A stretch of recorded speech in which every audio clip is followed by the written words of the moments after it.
بسم الله الرحمن الرحيم، والصلاة والسلام على أشرف خلق الله محمد صلى الله عليه وسلم. اليوم رايحة أتكلم عن النبي إبراهيم عليه السلام، وهو من أولي العزم من الرسل. كان إبراهيم عليه السلام يدعو قومه لكنهم ما يسمعوا كلامه. قالهم لا تعبدوا الأصنام لأنها ما تنفعكم. فكر إبراهيم عليه السلام أن يكسر كل الأصنام، لكن ما حصل فرصة.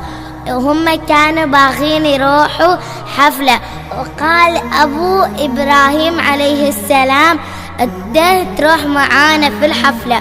بعدين قال زين، وهو فكر عرف الخطة. بعدين سوى عمره كأنه مريض. بعدين رجعوه قالوا علا تعدينا. وبعدين يوم رجعوه جلس عندهم ما يجلسوا. بعدين راحوا كسر كل الأصنام.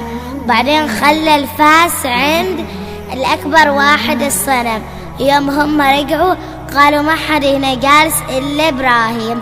وبعدين راحوا سألوا إبراهيم عليه السلام، قالوا أنت اللي مكسرنهن. بعدين قالهم ليش تقولوا لي أنا؟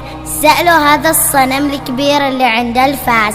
وبعدين قالهم أنتوا ما تعبدوا الله، أنتوا تقولوا هذا يتكلم نشوفه يتكلم ولا لا، وما طاع يتكلم. وبعدين قالوا أن يحرقوا سيدنا إبراهيم عليه السلام، وجمعوا الحطب 3 أيام. قبل أن يعقوه في النار نزلت الملائكة عشان باغية تساعده. وبعدين هو قال ما باغيكم مساعدة، الله يعرف، حسبي الله لا إله إلا هو عليه توكل وهو رب العرش العظيم.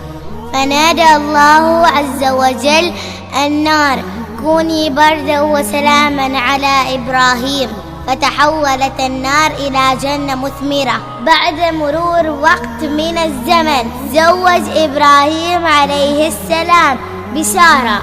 ما جابت أولاد سارة. وبعدين جيت سارة قالت حال إبراهيم عليه السلام، قالت له تزوج هاجر. بعدين قال هو ليش؟ قالت له عشان هي تربي وتجيب لك أولاد. وبعدين تزوج هاجر. بعدين راحوا مكة إبراهيم عليه السلام وهاجر. بعدين ربيت بولد وسمته إسماعيل.